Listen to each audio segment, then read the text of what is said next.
So, these are just some ideas that, that came up from another website. And I just wanted to get your opinion on and thoughts on, you know, how can we as a body of Christ, take the stigma out of counseling and therapy Hmm. and just shed some light on, like, what is Christian therapy?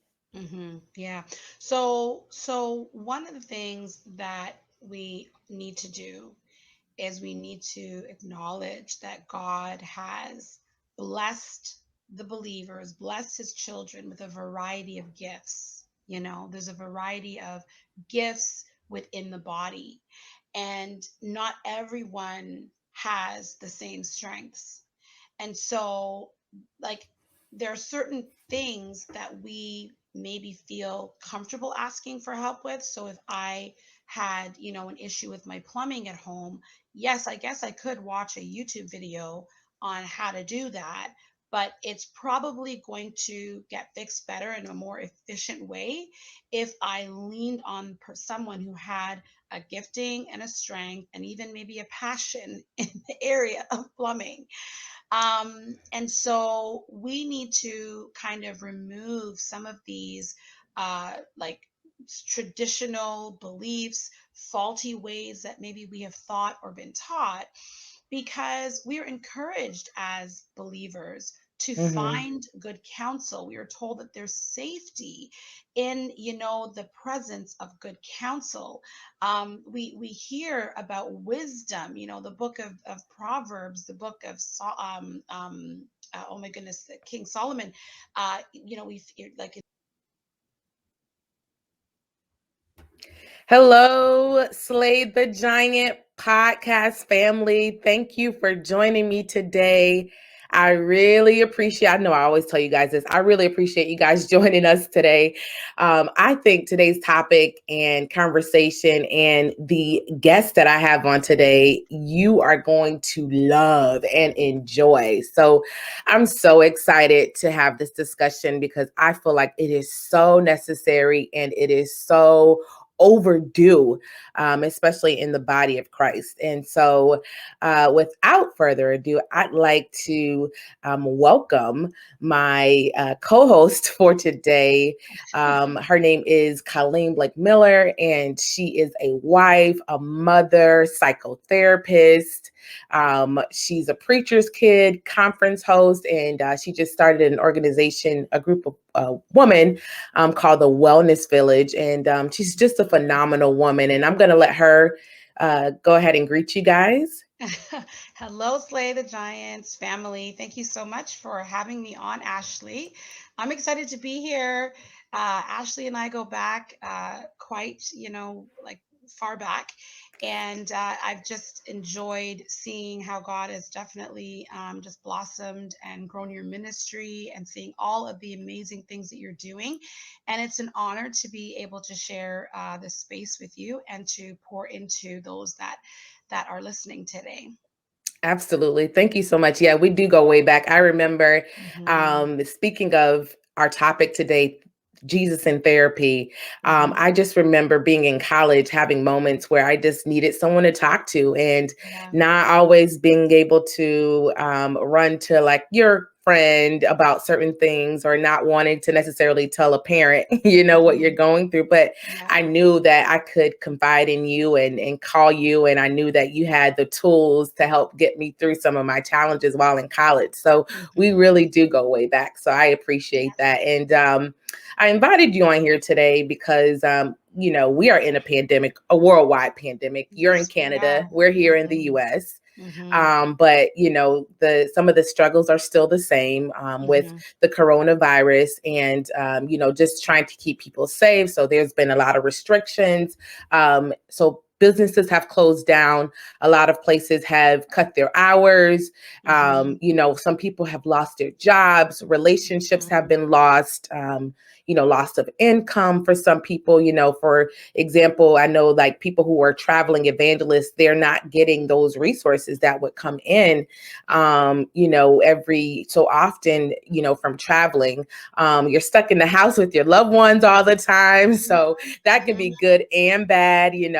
Um, I've heard of different stories about spouses who are going through things, learning their spouse all over again and all of those things. So, Colleen, can you tell me how has the pandemic affected people's mental health? hmm Well, I think as well, if you take a look at the statistics, that folks are definitely reaching out more for mental health support or support with their overall wellness, in particular their mental health. I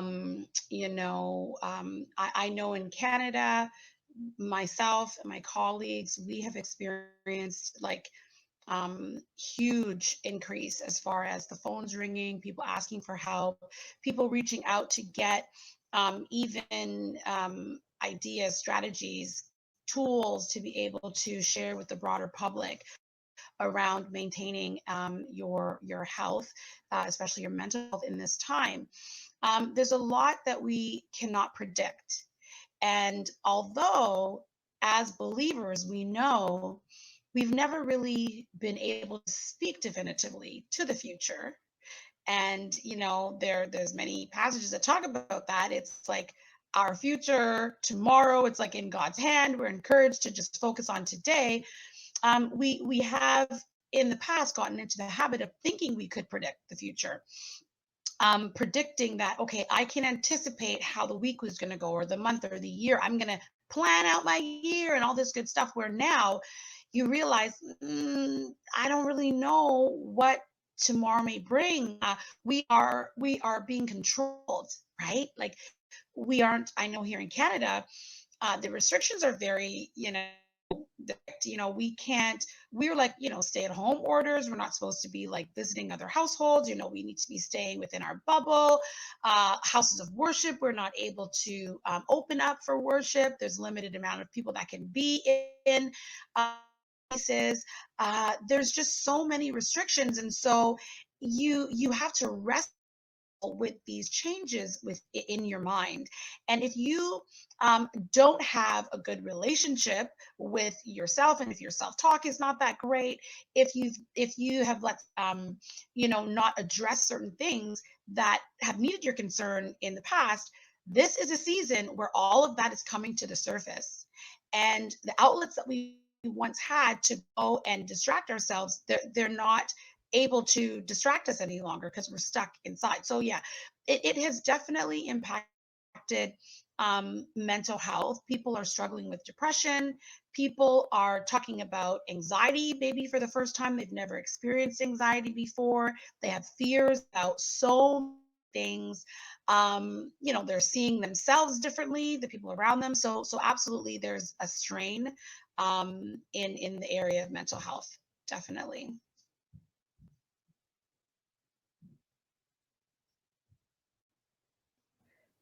I have been hearing and seeing that so many are, um, like you said, depressed during this time, really sad. They're used to, especially people who are outgoing, who are used to going out, used to, being amongst friends, being able to hug, or Mm, even, physical touch. Yeah. embrace a loved one, and thinking about, there are some people who have elderly families. So we were, a lot of people here, weren't able to see their family who was like 60 and above because they were more susceptible to getting COVID and it really affecting them more severely. And so some folks have not even been able to see their family members or their loved ones for a very long time. Think about even church, we haven't even had full church here.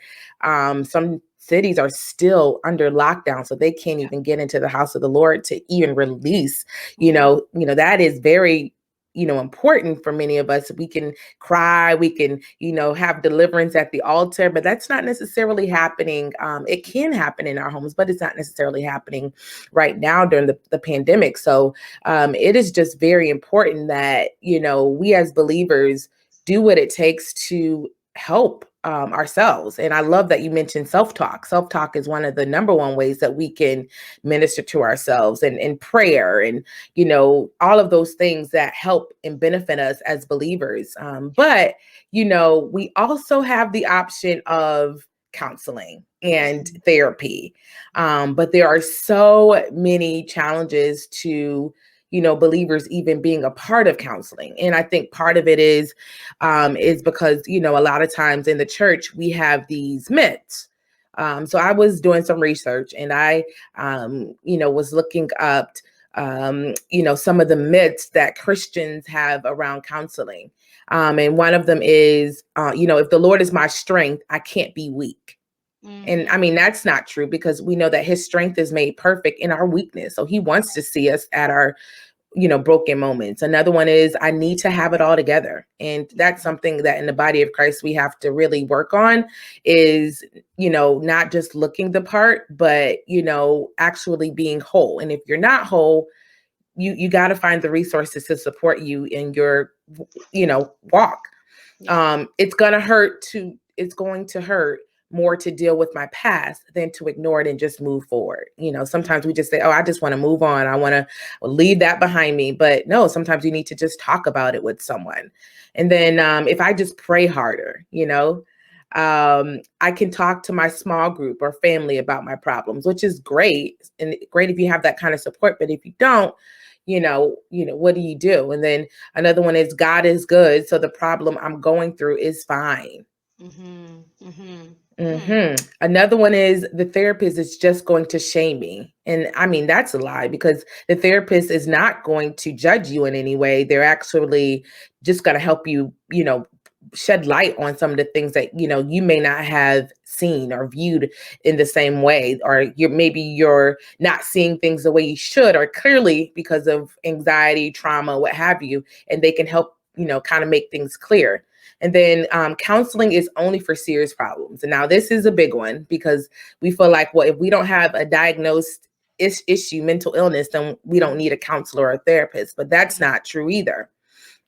There is no way I could afford to go to counseling. And I know in a lot of American benefits packages, they offer, to pay for your counseling or therapy with your insurance. And then there's nothing I can do to change the past. So, these are just some ideas that, were that came up from another website. And I just wanted to get your opinion on, and thoughts on, you know, how can we as a body of Christ, take the stigma out of counseling and therapy, Mhm. and just shed some light on, like, what is Christian therapy?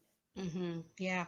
So one of the things that we need to do is we need to acknowledge that God has blessed the believers, blessed his children with a variety of gifts. There's a variety of gifts within the body, and not everyone has the same strengths. And so, like, there are certain things that we maybe feel comfortable asking for help with. So if I had, an issue with my plumbing at home, yes, I guess I could watch a YouTube video on how to do that, but it's probably going to get fixed better in a more efficient way if I leaned on someone who had a gifting and a strength and even maybe a passion in the area of plumbing. And so we need to kind of remove some of these like traditional beliefs, faulty ways that maybe we have thought or been taught, because we are encouraged as believers to Hmm. find good counsel. We are told that there's safety in, the presence of good counsel. We hear about wisdom, the book of Proverbs, the book of oh my goodness, King Solomon. We like in first, I don't know if it's Samuel's, we hear all about, even the book of Job, filled with all of these proverbs, these things that speak about wisdom. Yeah. And not everyone is gifted in the same way. And then, I mean, there is maybe a giftedness to be a helper, Mhm. and then when you compound that with the discipline of study Wow. in the area of the human mind, Mhm. human behavior, then when you have a Christ-centered perspective, you're Yeah. able to kind of help people to find the solution that much faster than handing them the Bible and saying, go sort it out on your own. So we have to do a better job, I think, at acknowledging the diversity of gifts within the body of Christ and destigmatizing. Like the Bible is full of examples of people who were hurting, people who were struggling with issues with their mood, with their emotions, and they found refuge. Right. They found refuge, and it was a variety of different ways that they were able to find refuge. And the use of people is a part of it all. We are, like Christ with skin on, the hands and the feet of Christ. And so if we consider it in that way, I a lot of people reach out to me and say, I'm looking for someone who can relate to where I'm coming from a faith perspective. Right. In that sense, they don't have to feel any kind of hesitance in expressing all of their experiences because I feel like you can relate in the same way someone would say, I'm looking for a therapist that is coming from a similar cultural background as myself, because I don't have to explain certain things. Some things you just know. So as a body, we need to do a little bit better than that.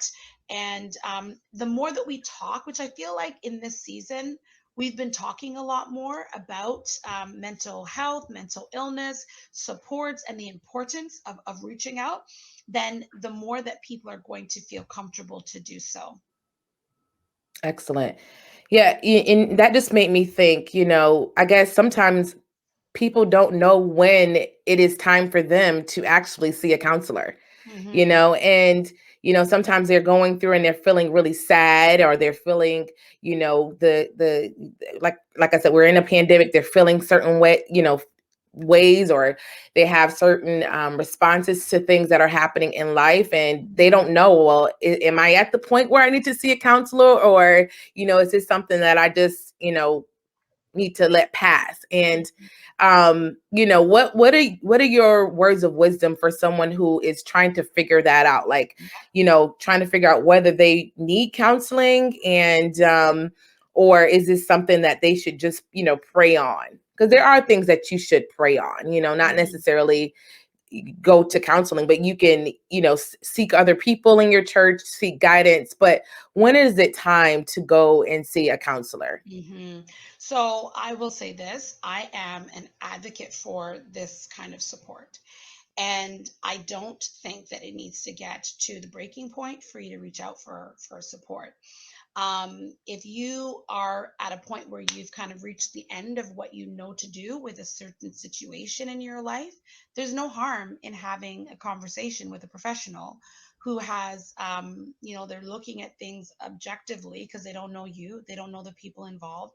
They're able to support you. It's not so much the therapist is going to give you the answers or even to tell you what to do. That's not the best kind of therapy, as much as asking you the questions that are going to help you push through this stuck place that you are in. I've had some clients that I've worked with when it was just literally, it was one session. We kind of did, like, it was very solution focused. The questions were very much like, if we had to solve this issue today, what can we get from within this hour? And people have expressed feeling like a breakthrough, feeling a sense of relief, feeling a sense of clarity. Then there are other individuals who are in a crisis. And, maybe this situation, the storm's been brewing for a while, and it's come to a breaking point where you felt like you're broken. You can't even imagine getting through one more day. And so that kind of work looks different as well, because it's going to be about, okay, how do we get your head above water so that you feel like you can breathe and you can kind of gain a little bit of perspective. How can we begin to um, grasp onto some strategies and techniques that are going to help you to navigate the storm that you're going through. So there's sort of like a variety of different things that you could be getting from the therapeutic relationship. I think if you feel like you could benefit from an outside perspective that is going to come with years of expertise, knowledge, wisdom, care, consideration, then what's the harm? Right? What's the harm in reaching out for that? Now, there are some situations, I'm going to speak to the person who is telling themselves that the problem isn't big enough for therapy. So that speaks to the myth about, oh, my problem's not big enough. So if you have done all that you know to do and still there's no like breakthrough or change, or you're not getting any kind of resolve, that might be a situation that you would benefit from talking to a professional. If the people in your life who care about you, who know you, are saying to you, we see that you are struggling and we don't know how to support you more, that might be a time for you to consider talking to a professional. When you see things in your life, when you, let's say, are not able to continue with your regular daily functions, right? I can't get to work, or I can't get my work done.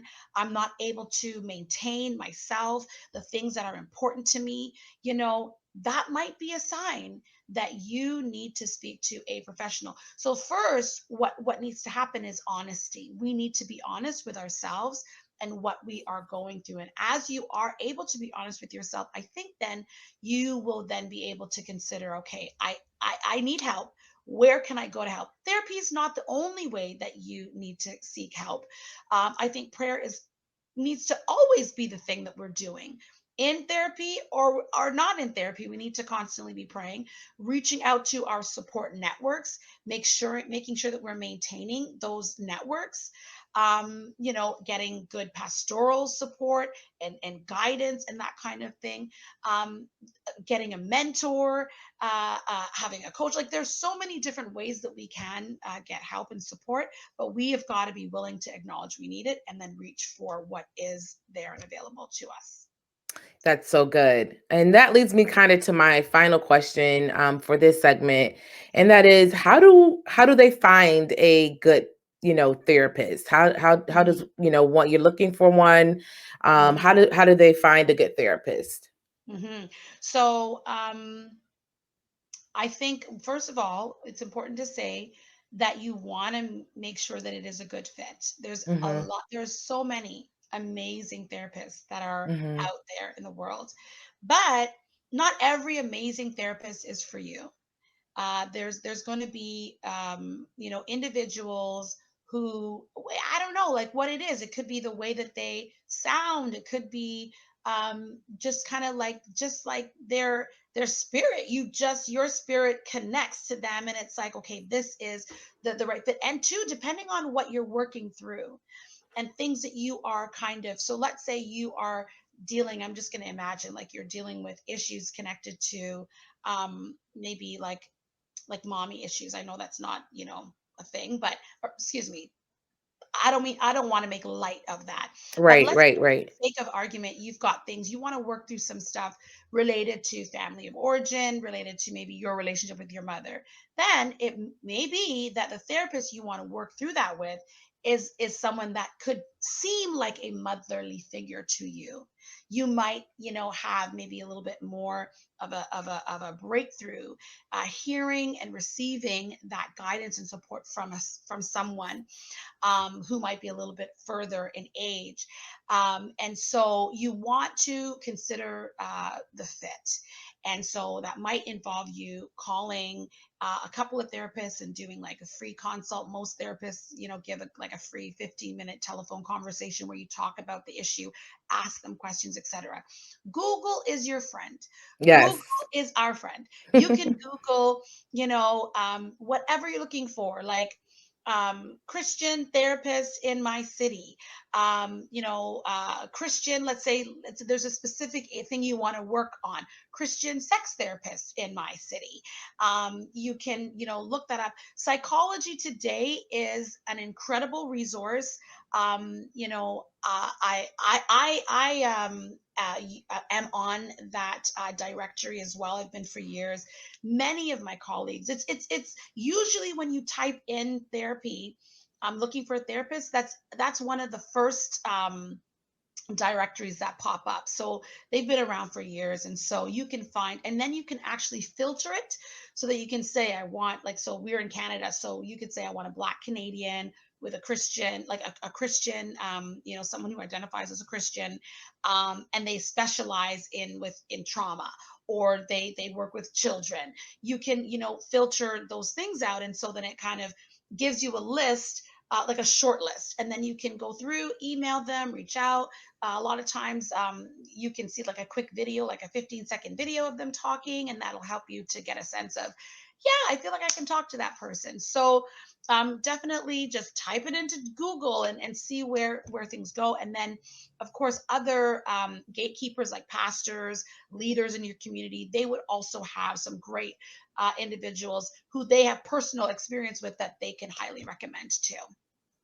Thank you so much for sharing that. So we're going to end this segment, and you're going to get a part 2. And I'm going to share my experience with trying to find the right therapist. Awesome. But you have to listen to the next segment for that. I want to thank Colleen Blake Miller for just this conversation today. And I'm so grateful for your wisdom. You have shared so much, and I'm sure that we're going to get a lot of feedback, and I'm sure people are going to now have an idea of when they need to go to therapy and why. Yeah. So anyway, thank you, Slay the Giant family, for listening. I appreciate you. Please listen to our next podcast, which will be debuting next week. Have a great day. God bless. See you later.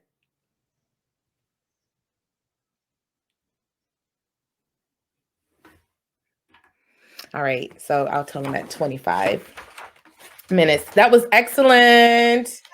Good, Do you need a break? Do you need to get a break or anything? Or you're good? No, I'm good. I got my water. Okay. All right, I'm gonna drink my water too. There was some like noise at my house, and then even like I heard like your internet was a little bit fuzzy in the beginning, but it was fine. It's fine now. I didn't realize that. It didn't look that way on my end. Sorry about that. No, things happen. I'm like, people are driving by. I live in a cul-de-sac, so no cars come back here. And I'm like, the day I'm doing a podcast, they want to just, everyone wants to drive past today. I know. Anyway. But, you know what? I can't hear it. I didn't hear that on my Okay. end. Okay. Yeah. Good. All right. So we're going to go back in. Can you see the live up top? Yeah. Okay. So I'm going to give it like another, let's start at 27 pass, and then I'm going to open up again. I'm going to start again. Sounds good. This is good. I think folks are going to really enjoy that information. Nice. Good.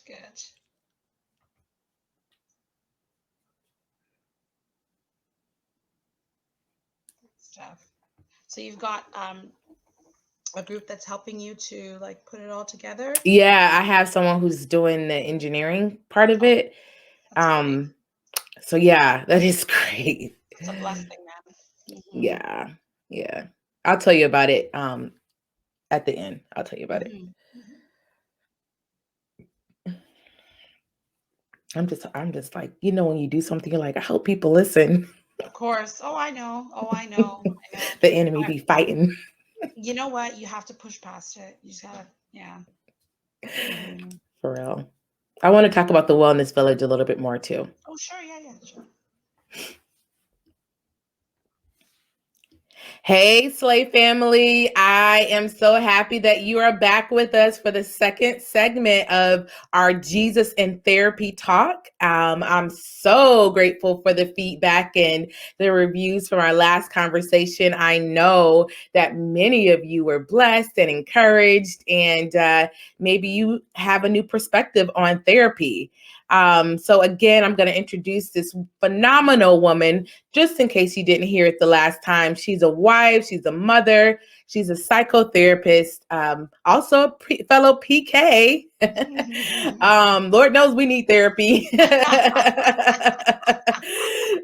She's a conference host, and she is the founder of the Wellness Village. Welcome again, Colleen. Thank you Gosh, for thank you so joining. much. Yeah, so happy to be here. Yeah. And we've just had this really awesome conversation, and I'm glad we're continuing it. It's so Mhm, good and necessary. But mhm. I kind of wanted to start back where we left off the last time about trying to find the right therapist, right? Yeah, This is a yeah. challenge, and it's like trying to find the right hairdresser, trying to find the right Mhm, pastor, churches. There has to be the right fit. And mhm, so, for those of you who don't know, that I've also participated in going to therapy. mhm, And it wasn't because I was low or like depressed or anything.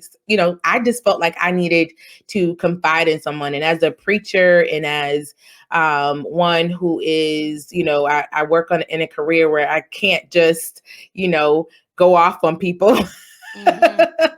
I need to have an outlet to be Yep, able to talk and to yep. share, things that I'm going through. And I don't always want to, put my load on family members or friends, which they are there, but there comes a time and a place where you say, I just need to go and talk to somebody. Yeah. And so, you see on TV and you see that, people go to, they go to therapy, they're sitting on this really nice couch and, you walk into the office and there's all of these books in there on psychology and like it's just like, Oh my that gosh. is not real, folks. Okay. Mhm, You may or may not have that experience. mhm, And so my first experience with the therapist was pretty good. I was able to find a Christian therapist who was phenomenal. She started our time together in prayer. mhm, And every time we met, we prayed and then we ended in prayer, which was powerful. mhm, And I believe for that time and season of my life, I needed that. And I remember one time we just had a Holy Ghost, the Holy Spirit just stepped mhm. in the midst of our therapy session. Now, you ain't never seen that on TV, but it can happen, It can I happen. mean, there was a Mhm. moment where I just needed some prayer. And the power of God fell down in that office. I was like, Lord, don't let nobody outside hear us because they're gonna think something's going down. We're rumbling and fighting. No, we were warned in the spirit. Yes. Oh But my you can find a therapist who has the ability to minister to you also while using some tools and resources that they may have learned in school.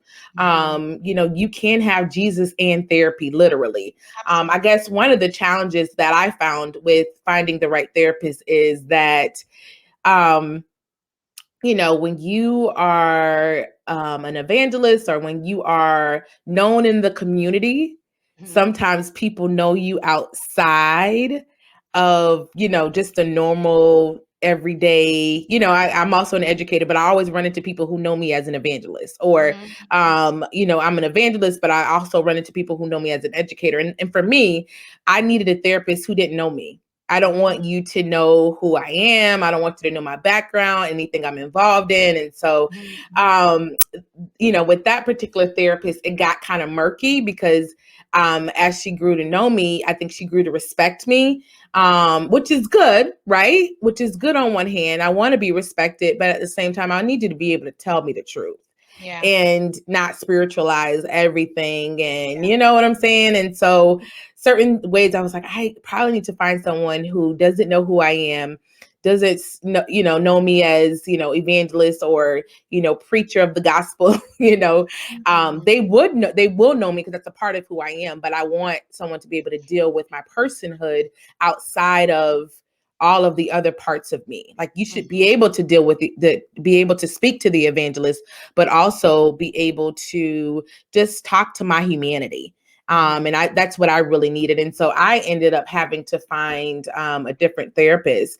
And for the sake of this conversation, I'm not going to go into too much details of other reasons why I needed to find another therapist, but I just recognized that for a season she was good, and then for another season, I needed something else. And I also want to highlight that that therapist was a Black therapist, Mhm.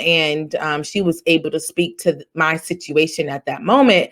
And then when I realized, hey, I need something a little bit different, I decided to transition to another therapist who had a different background, right? Mhm. Mhm. So you when you look up different therapists, even Googling, a lot of times they'll have a list of things that they are strong in. So Yeah. whether it's family and marriage counseling, whether it's, dealing with addictions, Yeah. whether it's, dealing with, relationship issues, whatever you need, typically they'll have a list of things that they are good at. And so it's very important to find the right fit, the right person who can kind of guide you and give you the wisdom you need. Mhm. And so I found that, another counselor who was also Christian, but she was better fitted for the season I was in, and she was a lot younger than the other therapist. And Mhm. so like I find myself laughing a lot more in this Oh. therapy session with her. We laugh so much. I mean, we have like jokes for days. One time she told me like, you really need to work on your friendships. I was like, I don't need friends. You're my therapist. I got you. No, I need friends. I need my You need friends. friends. I love my friends. I do. But it's been that kind of report. So you can actually develop that kind of friendship with your therapist, and it can be professional as long as you respect them as a professional, and then they respect you.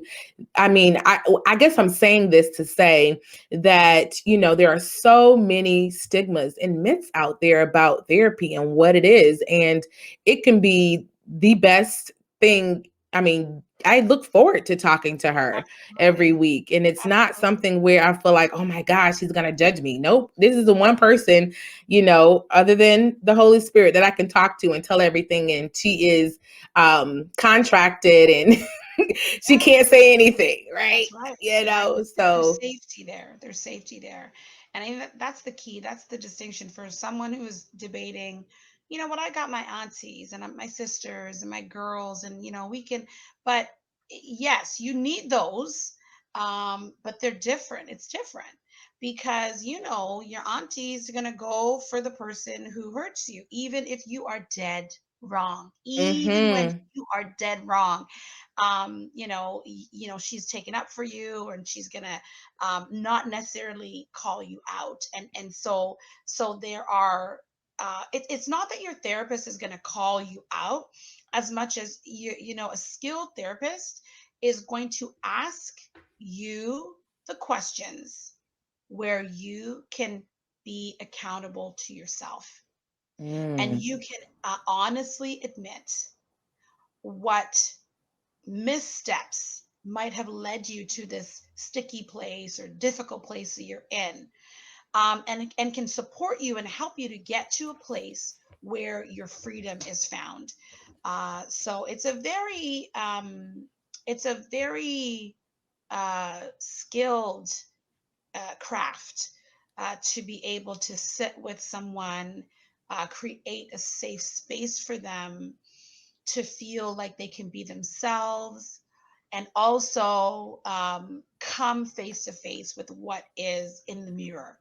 And so once you find the right person, when God brings you to the right individual, I think it's a blessing. I really do. I consider this work to be of God. I think, and I don't only work with Christians. I work with a lot of clients who are not believers, and I still consider this to be an assignment from God, to stand and witness their journey, and to stand with them in that gap while they are working through. So, um, it can be an incredibly life changing experience when you enter in and you're ready to do the work.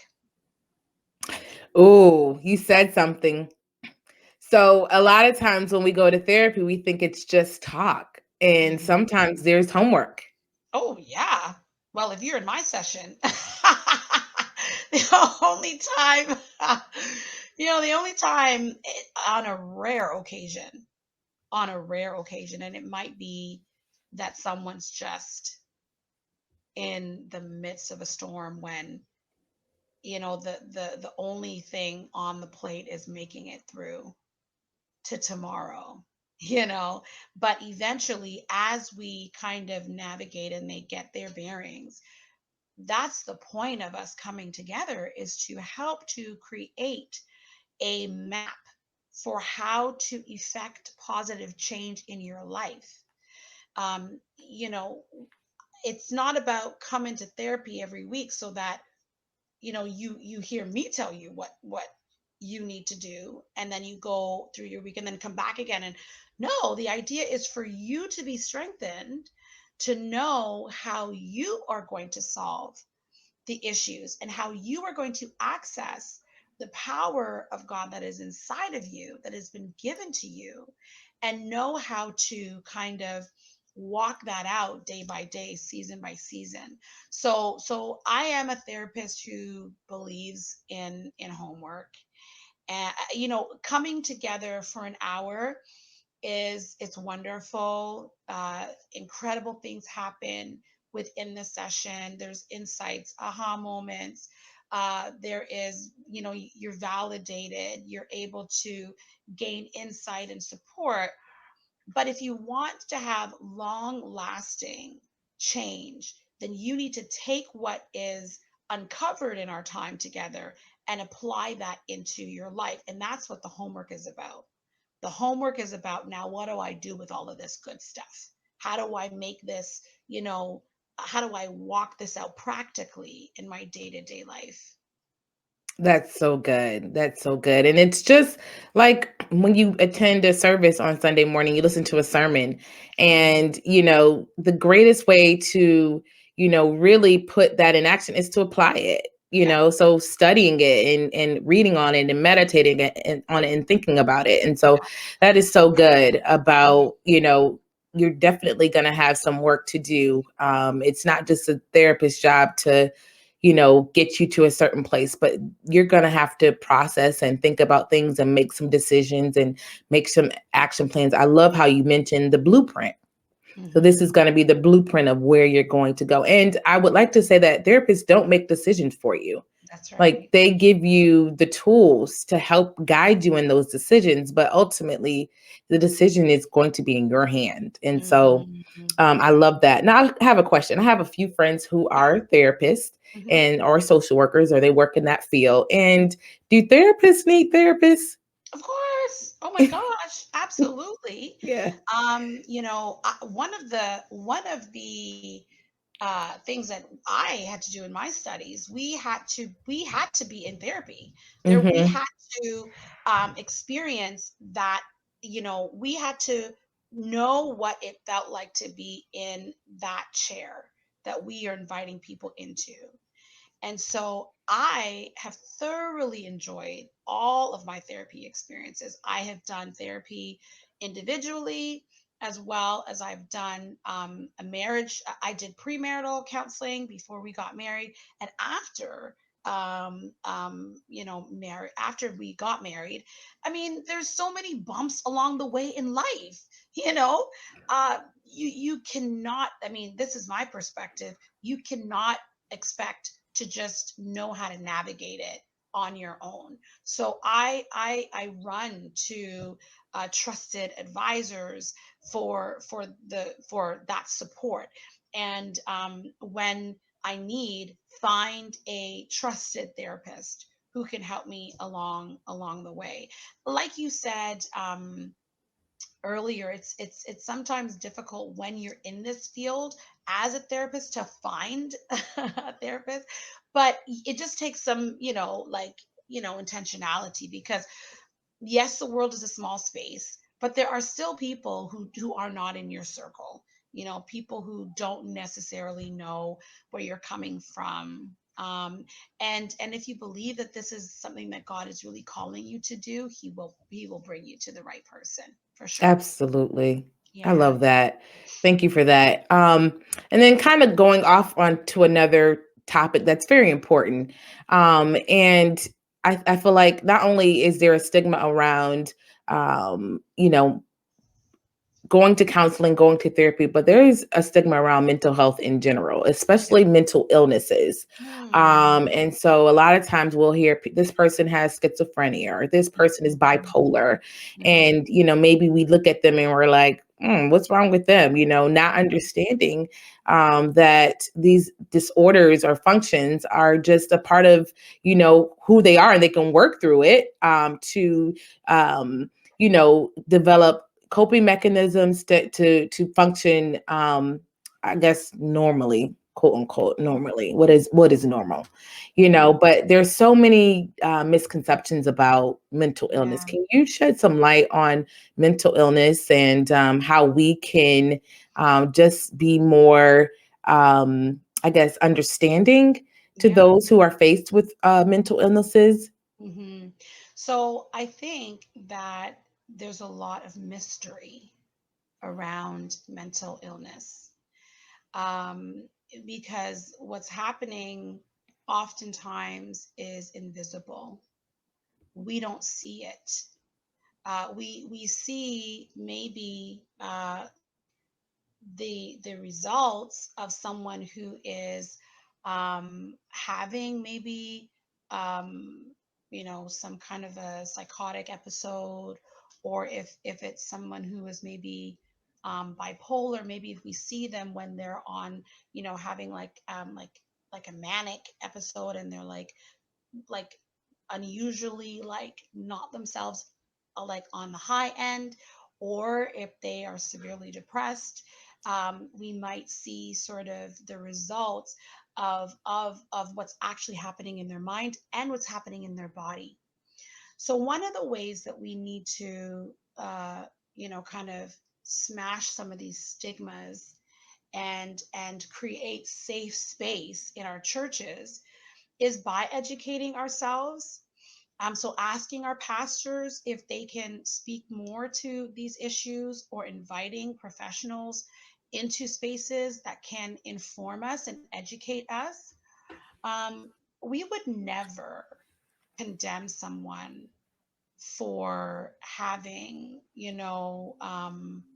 a heart condition, high blood pressure, diabetes, but cancer. Like, we would never say, like, what's the matter with you?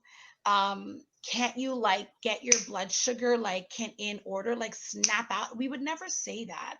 Where perhaps if you go through your memory, if you spent enough time here on the earth, you may have had heard some really horrific things said to people who are struggling with their mental health or with mental illness. And so there's especially within the church, sometimes we spiritualize things and we make it seem as though like spiritually there are things going on, maybe that things that they have done to bring this onto themselves, when it's actually a physiological thing that's happening on the inside of this person that they are not able to control. And so we would never say to someone who's a diabetic, just figure out and get your sugars in order. No, we would encourage them to, take the medication that's been, prescribed to you, and, adjust your lifestyle how you've been directed by your doctor. And we would support them on that journey. But there's been a lot more, education around that. People are okay to say, I'm a diabetic, but people feel embarrassed and ashamed to say, I struggle with mental illness. And so as a body, what have we done to cause for those kinds of for that kind of shame to exist? And how as a body can we begin to really kind of minimize the stigma, get rid of it completely, and allow people to just speak about their areas of struggle that they're in? And I don't think that's a one kind of answer. That's an ongoing dialogue and discussion that we need to be having in our churches. If that makes sense. Absolutely. I appreciate you sharing that. Like, I just learned something new too. Just thinking about, you know, the fact that this is, something just as normal as, diabetes or any Right. type of illness that someone Right. can have. And if we wouldn't put, a label on that individual who has diabetes, we shouldn't put a label on someone who is dealing with a mental illness. Now, another thing that comes up a lot of times is sometimes doctors, psychiatrists will um, prescribe a medication Hmm. when someone is dealing with a mental illness. What is your perspective on that, and Hmm. how should we see that as believers? Yeah. So again, you would never discourage someone from taking their, like insulin. Mm-hmm. Just pray it, pray your way through. You would never say that. You would say, take your insulin. Right. Make sure that your sugars are leveled out. I think what the concern is when people don't feel like they need to be taking the medication, or people feel like their doctors quickly prescribe the medication to them. There's a lot. So first off, I am a psychotherapist, and so I don't recommend or excuse me prescribe medication. The background that I have with regards to medication is when I was doing my internship, I did it at a medical facility with to be a Christian doctor, family physician, G, whatever the letters are. He was a family doctor, but then he also specialized in marriage and family therapies, psychotherapist as well. And so I was able to see both of those worlds collide. And so I learned a lot. I got educated a lot with him around. This is how, for example, depression affects the brain. This is a picture of a brain that has depression. This is a picture of a brain that does not have depression. This is sort of um, the brain of a person with depression that's unmedicated. This is how it looks in 5 years. This is the brain damage that happens without you actually beginning to treat that mental illness versus someone who's taken medication and also engaged in talk therapy, and how the best form of treatment for someone to be able to navigate that well. So I feel like we need to be encouraging people to go to their physicians and get educated around what's being medicated, what's been prescribed to them. I also would say it's okay to get a second opinion. It's okay to talk to your doctor and tell your doctor, I'm nervous about this. There's a lot of side effects that are scary. So, having a constant conversation with your physician. This is how I'm feeling. I'm not liking this. Can we change the dose? Can we change the medication? And calling them to be accountable to you on that matter. But I don't think that it's right for someone who is not specialized in this area to tell someone, don't take medication. How could you do that? How could you out of ignorance say something to someone about a matter that you don't have specialty in? I would say let's invite some specialists that we trust, that we are confident in, and get them to give maybe a second opinion, so that this person can get the breakthrough that they need. So good. So good. Last question. We're wrapping it up, but can you tell us a little bit about your wellness village? You have a community. Can you tell us about that, and how can one join if they have the desire to join? Yeah, so the Wellness Village. So I've wanted to do a mentoring group for years, and it just the timing wasn't right, and I wasn't, I think, ready for that additional, because there's a whole another like load of work that goes into that. And so last year I had the release, and I launched it. And so basically, it's four different I wouldn't say groups because sometimes the same people kind of continue along. Mm-hmm. But we do it for like each quarter of the year. And so we are focused on mental wellness and health. We're talking about spiritual wellness and health, and we talk about our physical wellness as well and our physical health. And so we have individuals who specialize in spiritual disciplines and growth, physical fitness and health, and then I focus on mental health, of course, and emotional health. And it's just a space where people can think about the objectives and the goals that they have for their life. And we hold ourselves accountable to getting those things done.